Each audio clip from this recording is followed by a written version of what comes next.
What's up, y'all? What's up? What's up? What's up? Welcome to today's show where I will be diving headfirst into the murky waters of politics and Hollywood. It's two places where the stakes are high, the egos are massive, and the drama is just as scripted. First up, I want to talk about politics. Let me ask you something. You a Republican or a Democrat? Relax, bruh. I ain't here to start nothing. But tell me the truth. Have you ever noticed that picking a political party feels a little bit like you joining a gang? Red or blue? They got their colors, their codes. Heaven forbid you cross that line online. Because then we talking West Side Story with fewer dance numbers and more Twitter wars. Speaking of drama, I want to talk about representation in TV and film. Hollywood loves to pat itself on the back for diversity these days. But let's be real. Sometimes it feels like the only thing they diverse about is how quickly they can cancel a show. Take HBO Max, for example. I was on a show on that network that I believe could have been groundbreaking, but instead they gave it all the love of a houseplant that you forget to water. But buckle up. We're about to take a wild ride through politics in Hollywood, where nothing is ever as it seems, and everybody is constantly looking for a story with a happy ending. But you know how that be. My name is Daniel Augustin, and this is MultihyphenateAF. Does that work? Come on, let's get it.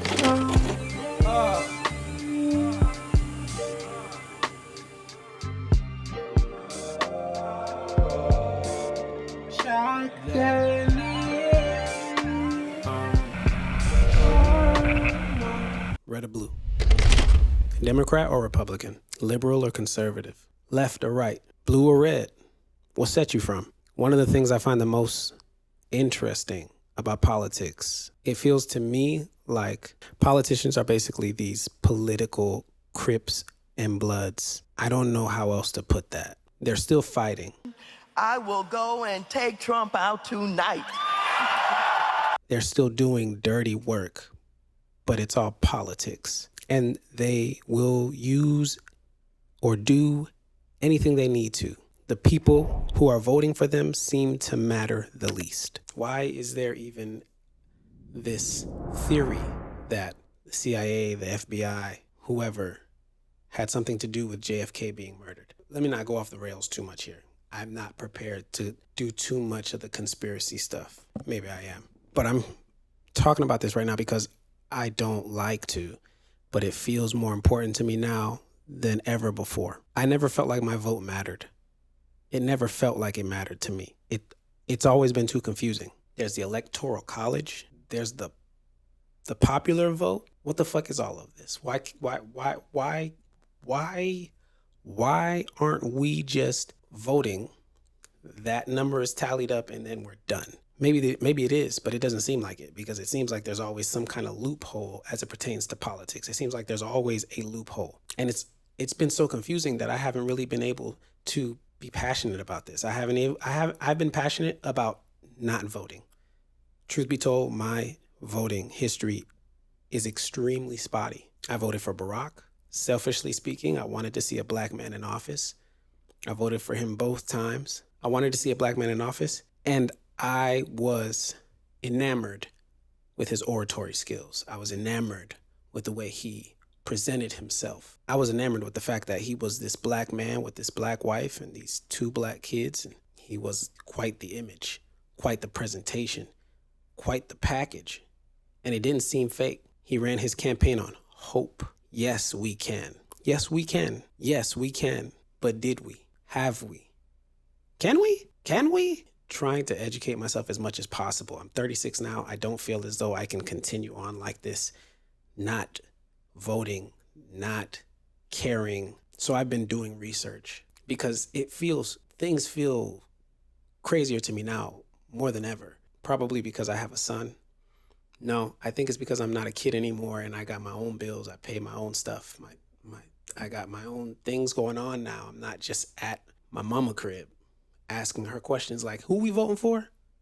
Mom, are we Democrats or Republicans? I remember asking my mom that when I was younger, and she told me we're Democrats. And I think that's so interesting because as I get older and see people like Barack Obama, and then yes, we went to Donald Trump, and then we get Joe Biden. and now Kamala Harris is in the picture. It's really difficult for me to focus on being blue or red, left or right. I'm looking into policies more than I ever have, and I won't attempt to sit here and act like I know everything. I know there's so much more I can learn, and I look forward to doing that.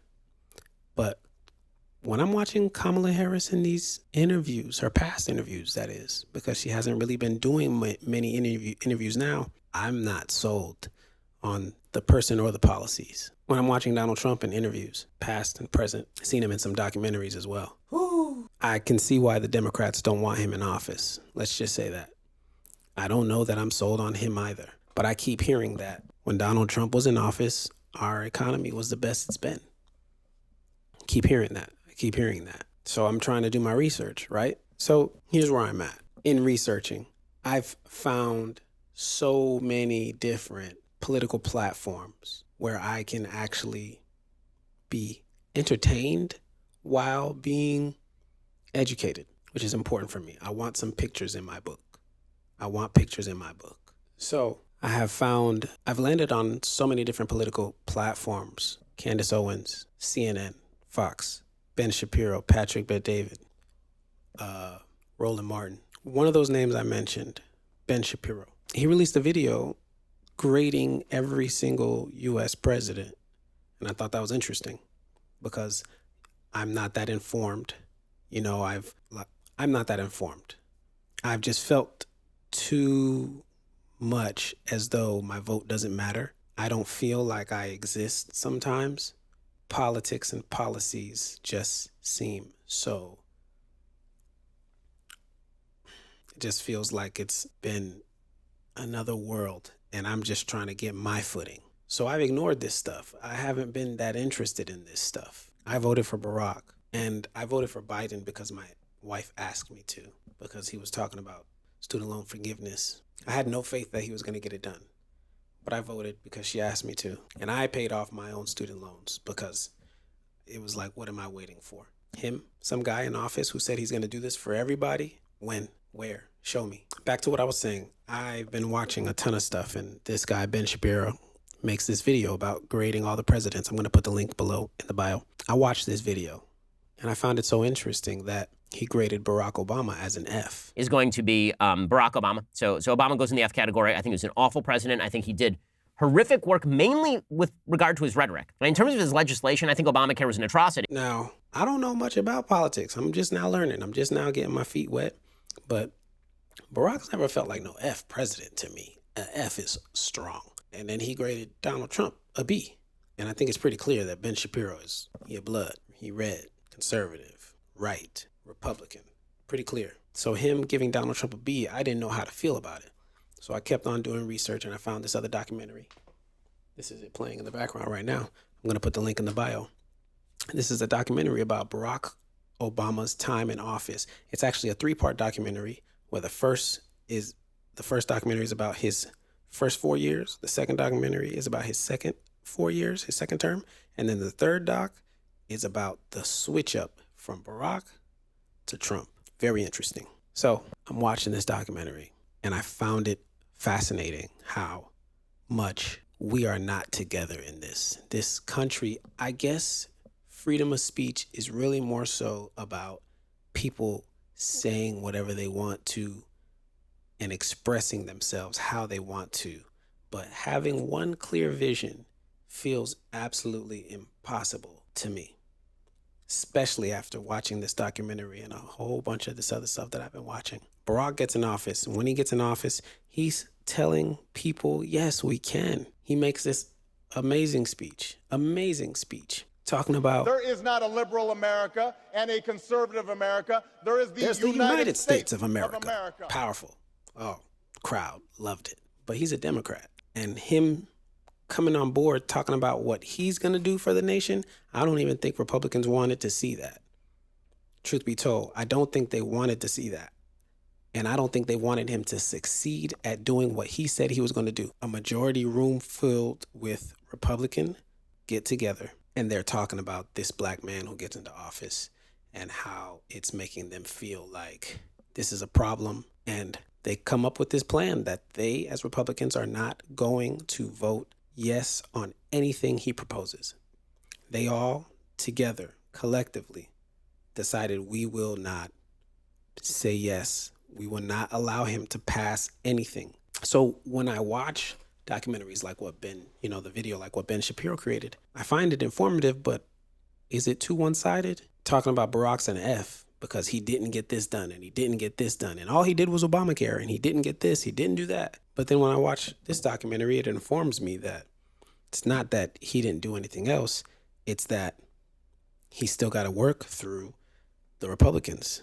He still got to get his bill passed through the Senate and the House and the Congress. What's up with these loopholes, man? It's a constant recurring theme. So, I have felt challenged as it pertains to voting, politics in general.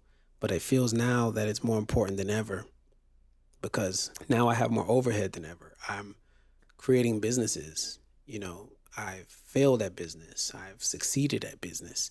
And all of that means that whatever is going on in office is going to have something to do with my business. I see also that I'm going to need to pay more attention to the other names on the ballot and not just Donald Trump and Kamala Harris, but who's running for governor? Who's running for state this and city this? Because these people have much more of an immediate impact on how I really get on with life on a day-to-day basis because it affects me a lot sooner if it's local as opposed to, it's been 3 months or 6 months or 9 or 12 months and now we're doing taxes. And so I want to talk about this right now because I'm giving myself a platform to express myself. And also, I want to do this directly. I was working with my monitors at one point, but I prefer to do this directly. I want to do this for me to express myself so I can get this off my chest somewhere, but still on the fence, but maybe I'm not. I think one of my biggest beefs with politics as a whole is anytime I'm watching these candidates, they tend to do more selling than telling. You selling me this, but you're not telling me that. You selling me equality, but you're not telling me how we gonna be equal. And I think that's my biggest struggle. We vote you in office, and then you make decisions that affect my life. But this is probably my biggest beef with Kamala, honestly. But I see what she's doing, and it's working. My biggest beef is I'm supposed to believe you on your campaign that you're going for equality, and we're not going back. And everything you're selling as it pertains to your idea of the economy, your idea of the border, and I hear you. But why is it hard to believe you? Beyond the fact that I'm evolving and I'm coming to terms with what's most important to me, my future, my family, is I don't want to be hustled. What's most important to me is the economy. Because if my money ain't right, shit ain't shaking. Ain't nothing really moving. That's the truth. If the money ain't right, everything off. Too much of an imbalance. So the economy, taxes. I have a real problem with the way the Democratic Party, i.e. Kamala Harris, is campaigning. I see it. I see that it's working too.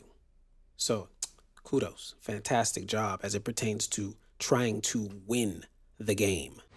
Hello?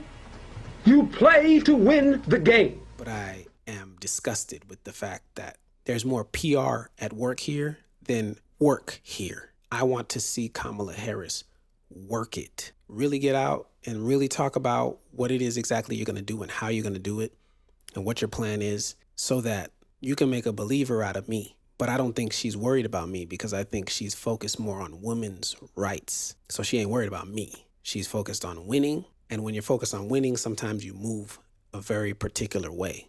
And I see the difference between CNN and Fox. I see that Fox is going hard. They bloods, political bloods all day.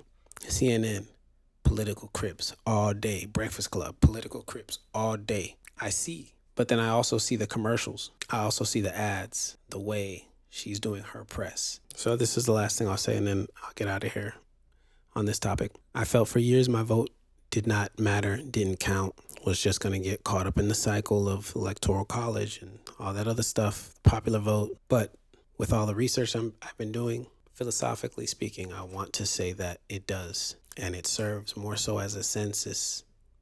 And even if the person I vote for doesn't win, I'll at least send out my signal of what my political diversity is. They can tally that, add it up, subtract it, do whatever the fuck it is that they're going to do. Let me stop. I want to try my best to not be such a conspiracy theorist and to believe in the process. So I know I'm going to vote.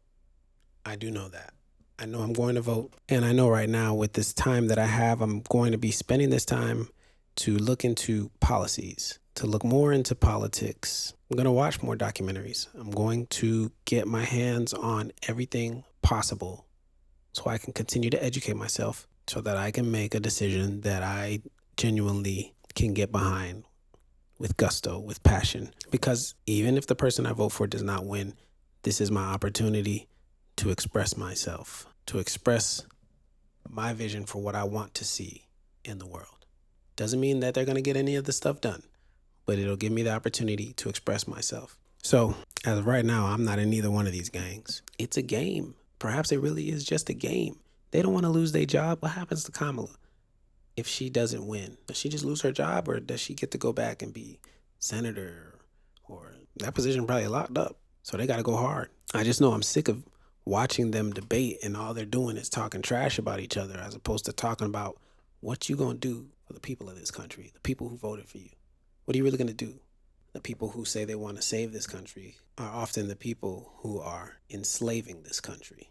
It's hard for me not to feel like the people in office aren't a cleaned up version of slave owners and we are the slaves. It's hard for me not to feel like that. Come for me however you want to. But it's hard for me not to feel like my taxes that come out of my check every single week or every single 2 weeks isn't a form of a slave owner asking their slaves or telling their slaves to turn in all that cotton that you just picked. Come on. Come on. Why does the government get off the way that they do? Who are they sanctioned by? They sell weapons. They get our taxes. They got the Department of Education. Yet they're telling us they got this $1 trillion debt. What the fuck y'all doing? This shit is confusing and it's hard to believe. It's hard to have hope. This is why I was sold on Barack. It was about hope. It wasn't about red or blue. It was about hope. Yeah. So, red or blue?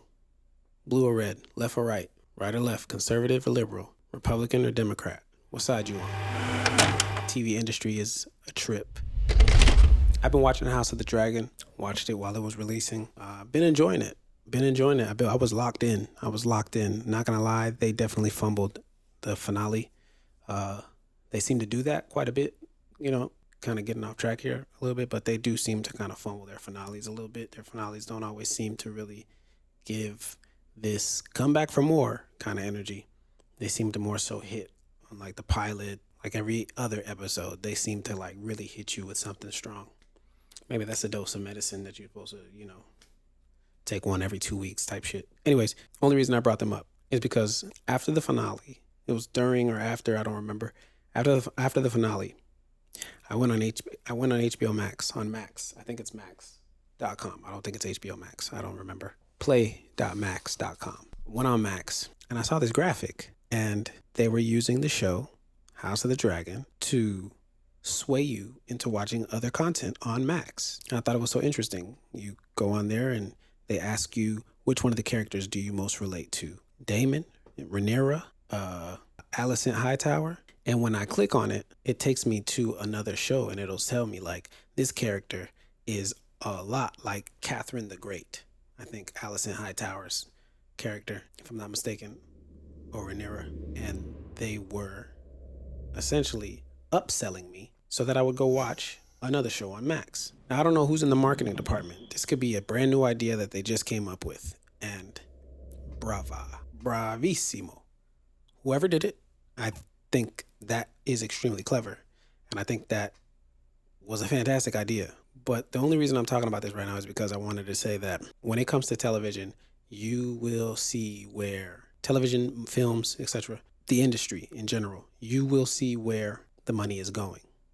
You will see where the company has their most. You will see where the company is putting their interest wholeheartedly. All right. I was on rap shit and I find it interesting that I was on rap shit. That was like 2021. That was the height or just the tail end of the height of COVID-19.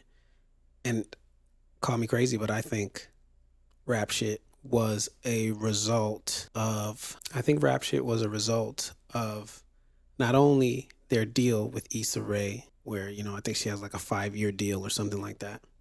But I think Rap Shit was a DEI kind of show that they were doing for a time. If it works, it works. If it works, it works. There were plenty of times where I heard from writers that, they were cutting scenes because the studio was like, no, we can't afford that. So we got to find another way to shoot that. But when you watch the show, you can tell it's not that expensive.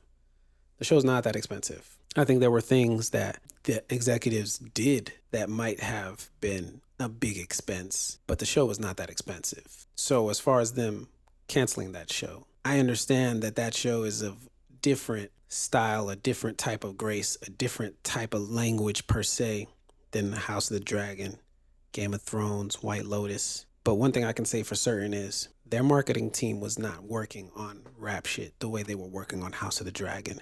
And if you don't invest in your show in not just an economic way, but also a strategic ass way, it's going to fall short. If you don't push it and sell it like it's a show that you're passionate about, it will fail. It will. House of the Dragon has these behind the scenes. They have a whole other documentary for House of the Dragon that they created. It's called The House the Dragons Built. And that documentary, they're interviewing a bunch of the characters, a bunch of the creators, a bunch of crew, and they're talking to them about the creation of the show. Every episode is like 30 minutes. And they have interviews with wardrobe, with hair, with makeup, the directors and producers, etc. But the only reason why I brought those hair, makeup, wardrobe, only reason why I brought that up, like it was such a big thing, they treated it like it was. They would spend 6 weeks on one dress, one character. They're going to wear this one dress in 1 to 2 scenes. They would spend 6 weeks on it. Thousands of dollars. How the hell they going to pay for Rap Shit too? They're shooting the show out in London and Belfast and Italy. How the hell they going to pay for this too? I remember when Rap Shit first dropped, I went on play.max.com. It wasn't on that top row. It wasn't on there. That recommended for you, it was never on there. It's still not. They've redone this in such a way because there's a specific kind of brand that they do want on here, even up here. Now, this is their website, so they don't really gotta, as far as I know, they don't really gotta pay nobody for this ad. This ain't imdb.com, this ain't amazon.com, this ain't none of those other websites where you gotta pay to play. This is y'all website. And it's not like y'all was releasing 10 different shows when Rap Shit was releasing. And I'm talking season 1 and season 2. Season 2 was worse. Season 2 was worse. They dropped it off. They dropped that show off and went on about their business. It's like they was going to respond to it if people were going to respond to it, but they weren't going to invest in it. You dig? Y'all needed to invest in that show if that show was going to be successful. Let me rack back to me. Tripping. So, like I was just saying, they dropped that show off. Season 1, season 2, they dropped it off even worse. Like, they did not invest in that show. You got to invest in it from jump. They were only going to respond to it if people responded to it. But people respond often to what you are consistent with. I never caught up with Game of Thrones until season 3, season 4. And then finally I was like, what the fuck is this? This shit is hard. But all before that, I'm like, you trying to get my attention with this commercial. You trying to get my attention with this ad. I'm good right now. I'm good. I got 3 other shows I'm watching. I'm not trying to watch that. But you keep on pushing. You keep on pushing. And finally, the homie telling me about it. Because you done got him. You done got her. And now they telling me. So here I am. Now I'm watching. But I remember the show wasn't up there. And I just think I'm not trying to bash HBO or Max. It's not what I'm doing. But I'm making a mental note that you will see what they believe in based on how they invest in it. Barbie. I mean, I watched that film. I'm not really a fan of the movie. I'm not really a fan of the story. If I had a daughter, I wouldn't want her to see it. But they invested in it. They went hard. And maybe that was more so Mattel that did that. Maybe Mattel and Max were both like, or Mattel and Warner Bros. were like, okay, we can see what the return would be on this. And I get that. Because with a show like House of the Dragon, there's a built-in audience, as opposed to a show like Rap Shit that's really about rap, and then these girls, and then Miami.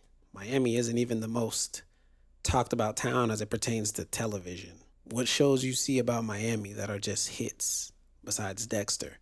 And they took Dexter up out of Miami. Besides Ballers, and they took Ballers up out of Miami. But what show you see that's a show about Miami that's a flat out hit? But yeah, when you have a built-in audience based on IP, based on your book, it's different. Mind you, it's my wife's book right there. Quiet Storms of a Flawda Girl's Diary. She just wrote a short story book. I'm going to put a link in the description below. Who knows, in the future, perhaps there'll be an opportunity where she'll get her book or some of the short stories in her book. She'll get them optioned, and there will be some kind of opportunity there.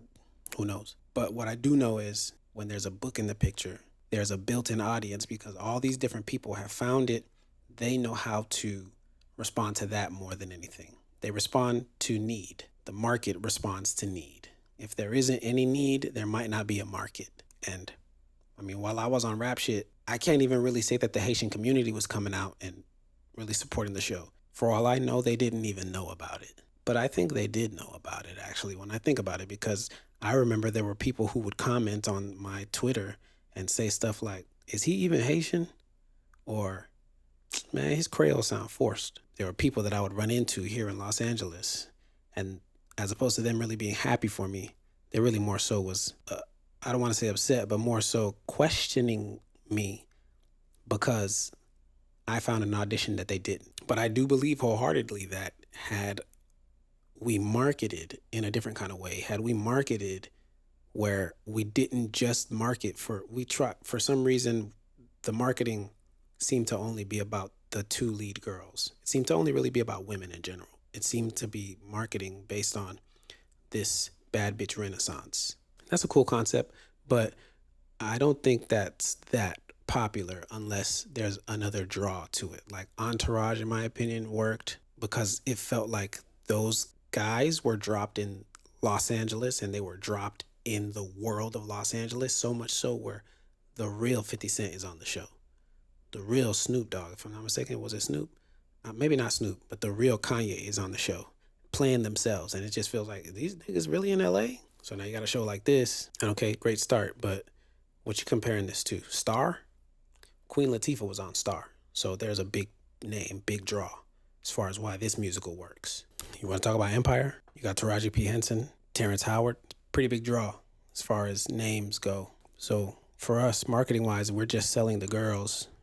That's cool. But ask yourself, is this really enough? Ask yourself, is that really enough? I think because it was about Miami, because it also had a Haitian in Miami, it was already niche. So I would have loved to have seen HBO Max reaching out to Haitian outlets, Haitian markets. Sure, there's some haters, but those were the immediate haters. There's always going to be immediate haters. I think you're going to get immediate haters before you get fans and an audience, which is also why sometimes you got to let a show ride. Sometimes people aren't really going to be invested in it right away, but you got to keep investing in it. At least enough to put it on the top page of your own website. But maybe it was just me. Maybe when one of you who are watching this video went on HBO Max at that time while the show was out, you saw it and it was on the front page. But I never saw it on the front page. Not right away.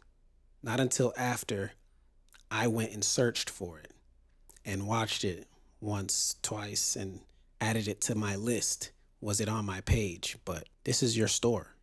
Why not put in the front window what you're selling? Why not have a designated space for what you're selling? So yeah, it's fine. It's quite the learning experience, but beyond interesting to see how they sell House of the Dragon, how they invest in House of the Dragon, and did or did not invest in rap shit.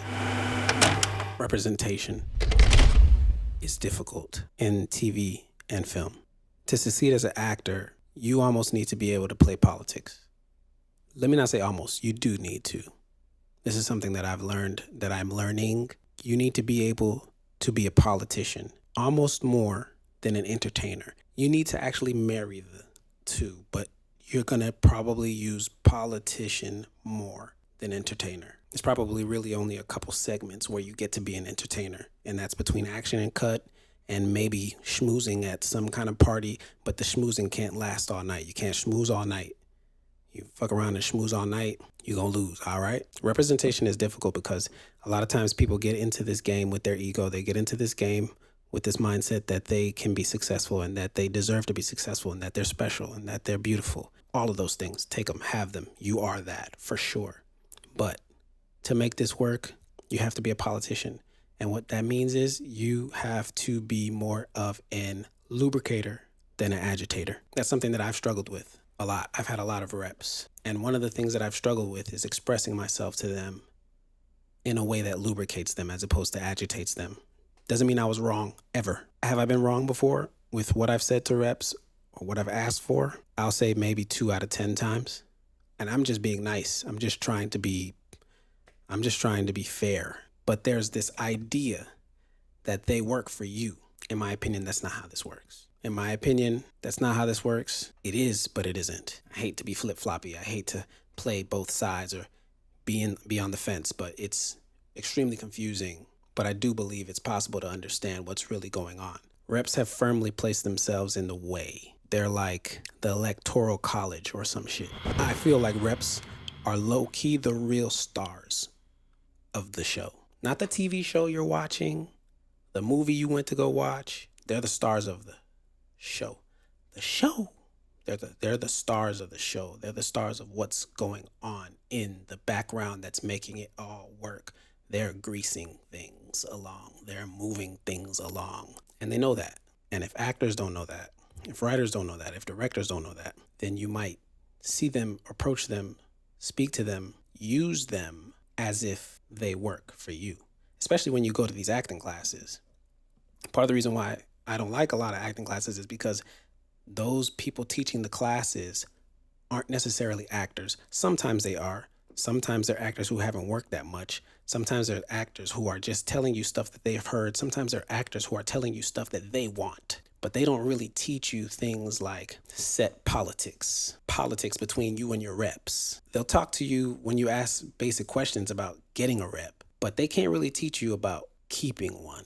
A lot of people who have reps and have had reps for a long time don't even talk to their rep. Their rep is doing something else, signing someone else.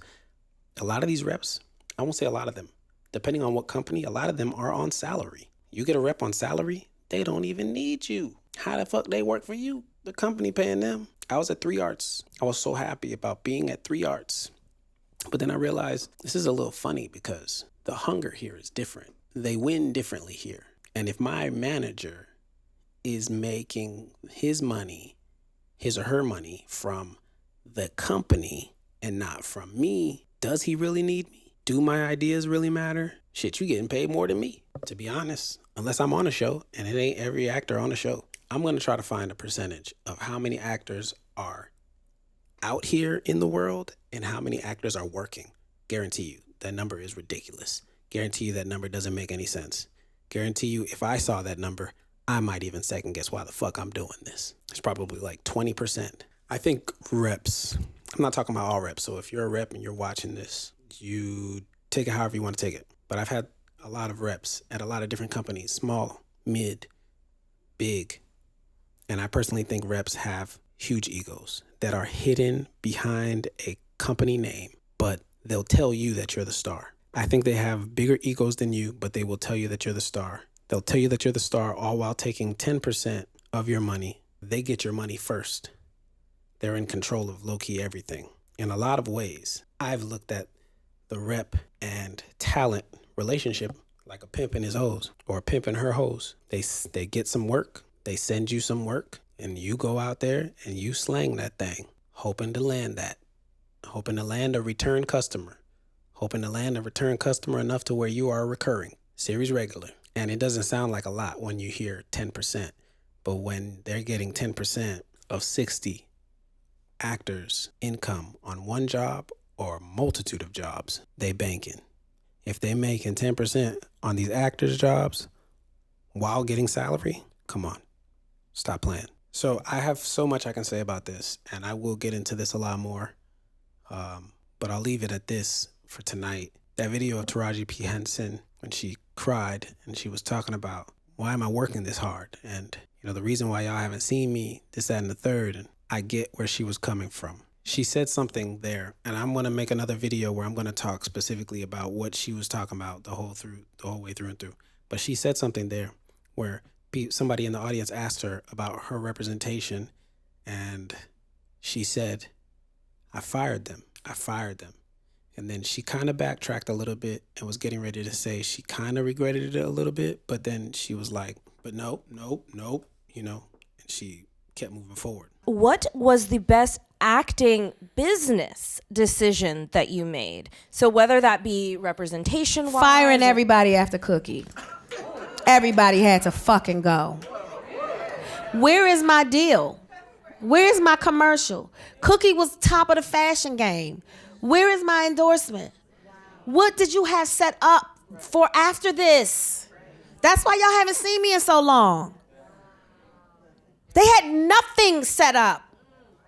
All they wanted was another Cookie show. And I said, I'll do it, but it has to be right. The people deserve. She's too beloved for y'all to fuck it up. And so when they didn't get it right, I was like, well, that's it. And then they had nothing else. You're all fucking fired.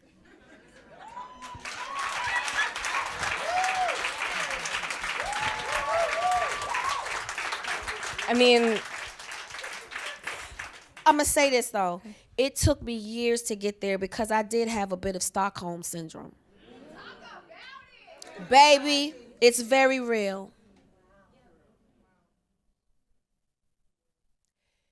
You are the prize. Don't you ever forget that.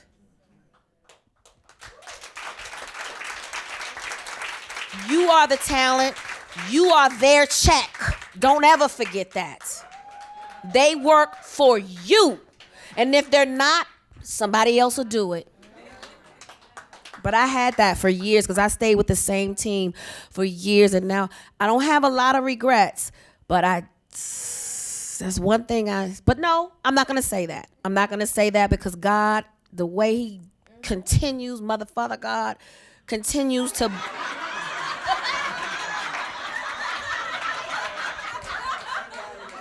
And she talked about it later, kind of gave more insight on it, talking about how you kind of can get Stockholm syndrome a little bit when you have your rep because they feel like they're your person.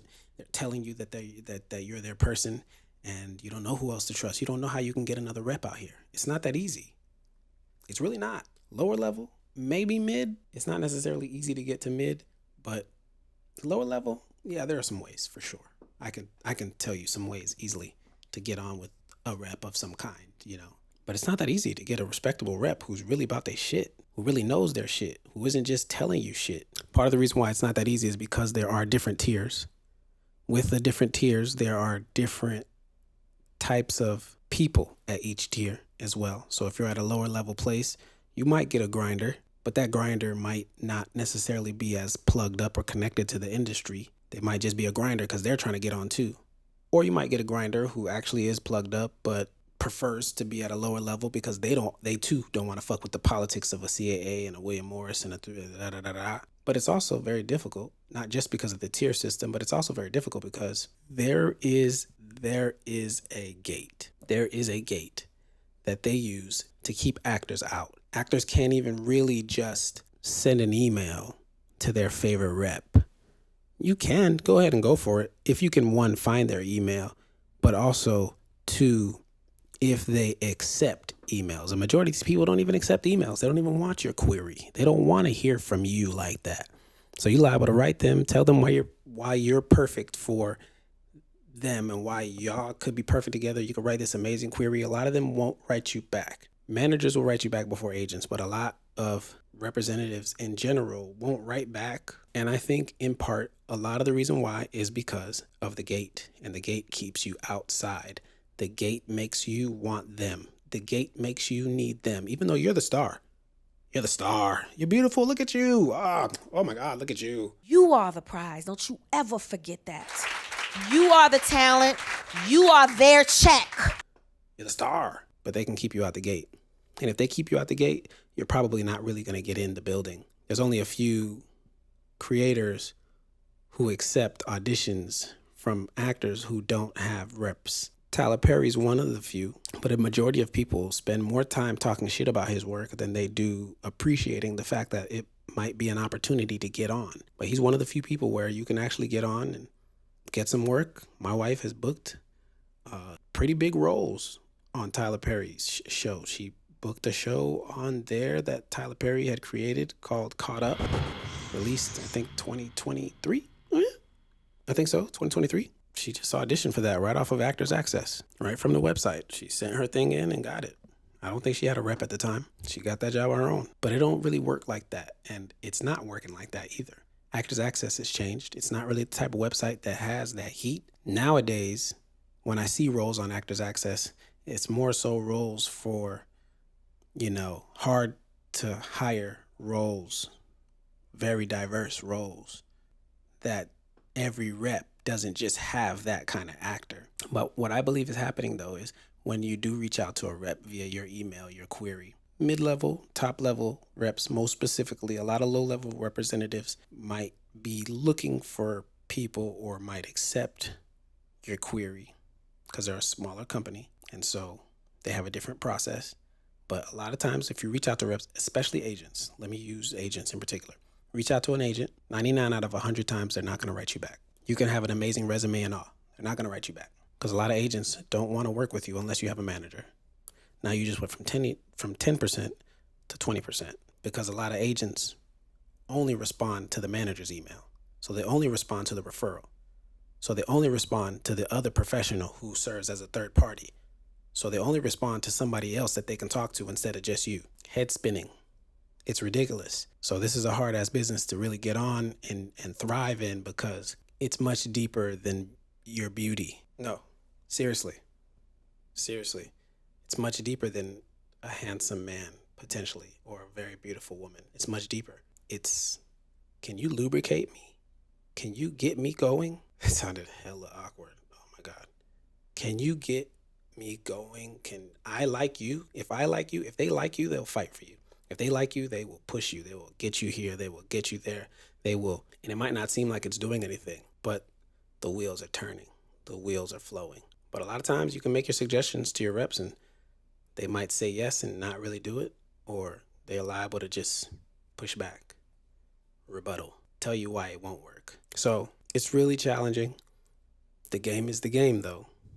So it's important to know this so that instead of expecting or just hoping, just wanting, you can make an approach. Whether you don't have a rep or have a rep, you can make your approach more suitable for your long-term goals. You can make your approach more of the type that lubricates as opposed to agitates. Are you a lubricator or are you an agitator? It's a big difference. It's a big difference. If you're a lubricator, your team will work for you.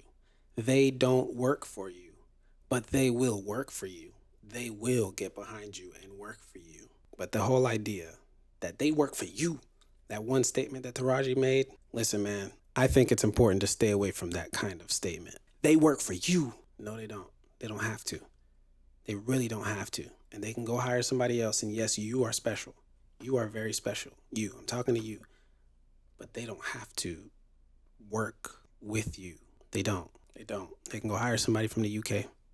They can go hire somebody from wherever the fuck ever. They might do it just to prove it to you. Last thing I'll say about this and why I say that, representatives are like the real stars, low-key. Go on deadline.com. Pull up the website, scroll, peruse. You will find that out of 10 articles, probably about 6 or 7 of those articles will be about representatives going from one company to another company or representatives moving up in a company. As an actor, it was easy for me to go on Deadline and just see, oh, Robert Downey Jr. is doing what? Oh, Issa Rae doing what? Idris Elba what? But as a multi-hyphenate, as an actor, as a director, as a writer, as a creative, I go on Deadline to find information that can stir up the way I move forward. I find information sometimes on Deadline, and that's the reason why I reach out to my reps and say, hey, can we look out for this project? But it dawned on me that I started to see more articles that would say stuff like John Battle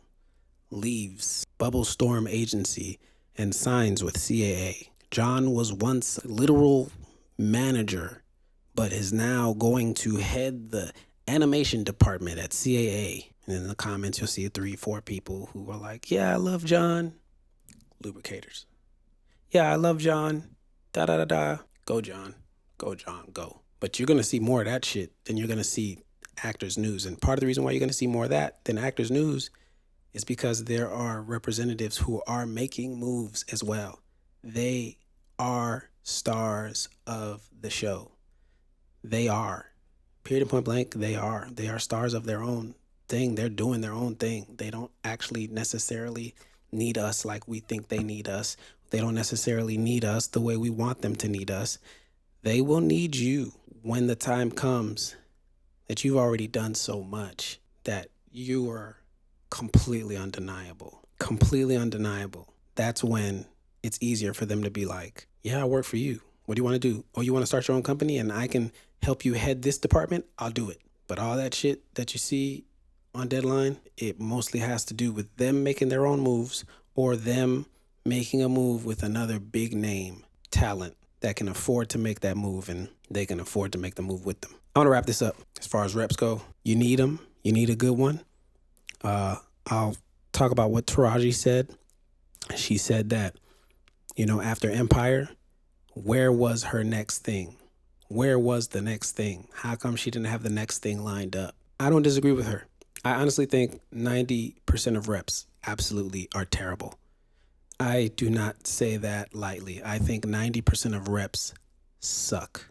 Truth be told, I mean, in life in general, it tends to always be like a 10% club. It's always like a 10% of everything. That's where the top notch is, So 90% of reps absolutely suck. 90% of reps have that job because they first came to Hollywood and they wanted to be an actor and they were too afraid to.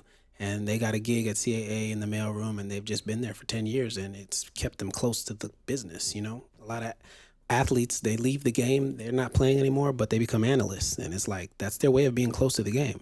It still gets their blood going a little bit. It's not like playing, but they're in the game.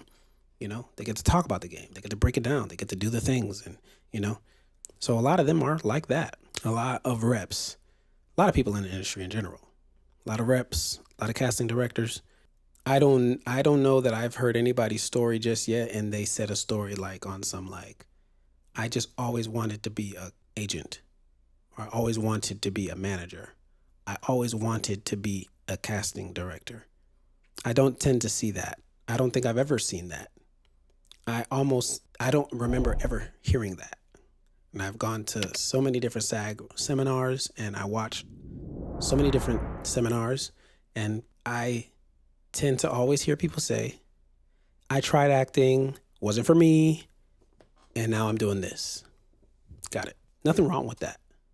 But they find their lane, they master their lane, and mastering it doesn't mean mastering it like trying to be the best.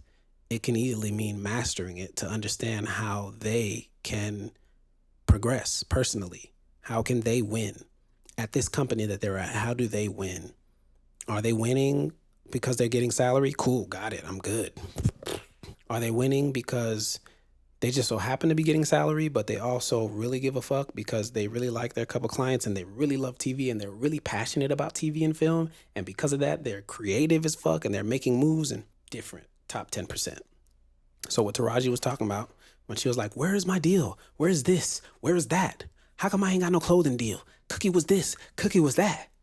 Cookie was that, and all of that, all the snack had to do that. When she was doing all that, I understood where she was coming from. Totally understood where she was coming from. She probably, maybe, I don't know if she was lubricating that relationship from the beginning. She's Taraji P. Henson, very big name in the Black community, and not even just in the Black community. She's big. She has done it. She's doing it. I think I want to see her doing a lot more. I think she will be doing a lot more just based on the fact that she put herself out there like that. And I think the universe is going to, answer that call. But even before that, I feel like she could have been doing so much more. And I'll just say this, right? Her representative absolutely should have been doing more. Whoever that guy was, that woman was, they absolutely should have been turning the fuck up when she was on Empire. They could have been turning that into all kinds of opportunities and all kinds of deals. All kinds of opportunities should have been at her doorstep because that was a huge show. They were winning Emmys, if I'm not mistaken. And the Golden Globe goes to Taraji P. Henson. And the Critics' Choice is Taraji P. Henson. And the Image Award goes to Taraji P. Henson. This is Taraji P. Henson's 6th NAACP Image Award. So she absolutely should have been able to turn up after that show. There should have been something waiting on her. I believe wholeheartedly that when you are working with reps, it's important to continue looking at the market and looking to see what the market is doing and trying to see if there's other opportunities where you can begin to learn to start trying to pivot so that you can, okay, cool, this show's about to be done. Sometimes you know when your show's about to be done. This show's about to be done. Or you just got that sixth sense and you're like, I think this show's about to be done, or I think I'm done. Can we start trying to work out what I can do next? These things should have definitely been in play. So I don't know what her and that person's communication was like, but even if she wasn't talking to that person, you're my representative. And if you need this money, you probably are thinking about these things. And even if you don't need the money, if you're just really passionate about your clients winning, i.e. working for them, you're probably going to be doing all these things. But if you're at CAA, William Morris, etc., you're probably making salary. Probably feels good enough to you, the fact that you have big names on your roster. So you might get caught slipping and lose a client like Taraji P. Henson. But I want to say this, that shit is important too. We can't sit around here with this Stockholm syndrome and just be trying to make everybody happy because we're happy-go-lucky and we just want to be with them and they just want to be with us, and which is so fucking good. It just feels so good to be with you, and can't do that. You're mortgaging your life, you're mortgaging your career, you're mortgaging your time on this earth with this other representative. If they are not turning the fuck up, I don't know when I'm gonna see you on TV. I don't know when I'm gonna learn your story. I don't know when I'm gonna hear your story and get a chance to see you in an interview, get a chance to learn more about you and how you made it to this place in your life. Don't know when that's gonna happen. So this works both ways, but it's important that sometimes you pull the trigger. Excuse my language there. It's very, very savage to say that, but sometimes it's important that you give a pink slip every now and again and tell somebody, hey, I gotta go, I gotta leave. It's also part of being a multi-hyphenate.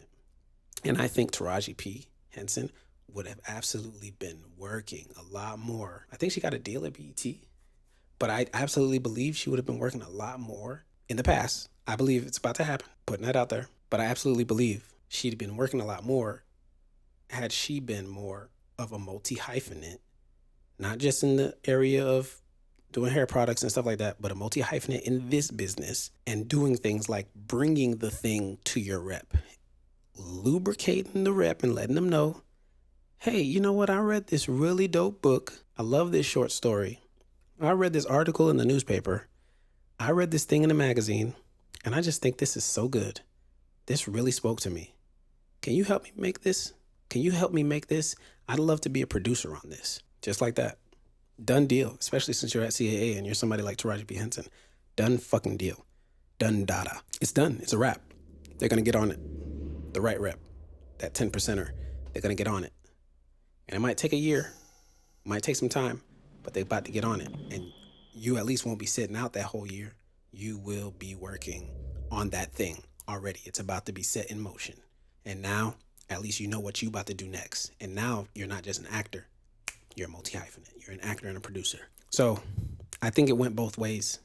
I think her leaving that rep was her opportunity to learn how she needed to move. I think it's pretty wild that somebody like Issa Rae has more real estate, industry relatable real estate than Taraji. I think Taraji probably a much more decorated actress as it pertains to hardware, Emmy, Oscar type shit. I find it fascinating that someone like Issa Rae, Quinta Brunson, can have what they have, at least from the outside looking in.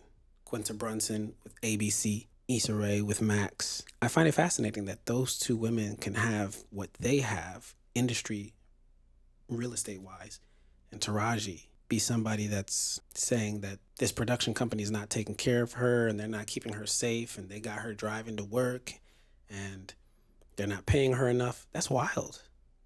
She's more decorated than them. That's wild. She might not be more decorated than Quinta anymore because Quinta has been winning, but that's fucking wild. And I think automatically if Taraji, becomes a multi-hyphenate in every sense that fits her, that doesn't happen. She's now picking her projects. I'm taking Taraji P. Henson over Kerry Washington all day, every day. I'm sorry. Kerry's amazing. But the only reason why I brought Kerry up, Kerry's a multi-hyphenate, and Kerry has been working more. We've been seeing more of Kerry. She's producing certain projects that she's not even on. She's not even showing up for that. That's not even her thing. She might read the scripts and give some notes, but she doesn't show up in the show. She producing that.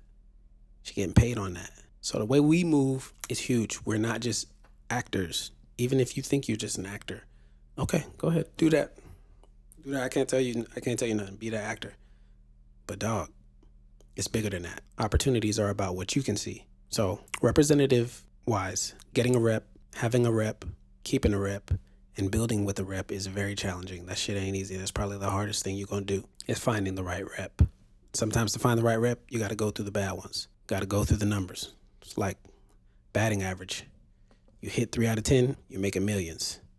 But that means you struck out 7 times. You struck out more than you hit. It's like, damn, I didn't want to leave 3 arts, but I had to. I needed to. It was absolutely important for my growth, my evolution. It was important for my time on this earth and my time in this industry. So I left because if it ain't right, it ain't right. If I'm agitating more than I'm lubricating, I'm out. I'll figure out how to lubricate, or the right person will see my style as lube. Such a funny word to use, and I'm using it like crazy. But are you an agitator or are you a lubricator? Are you lubricating or are you agitating?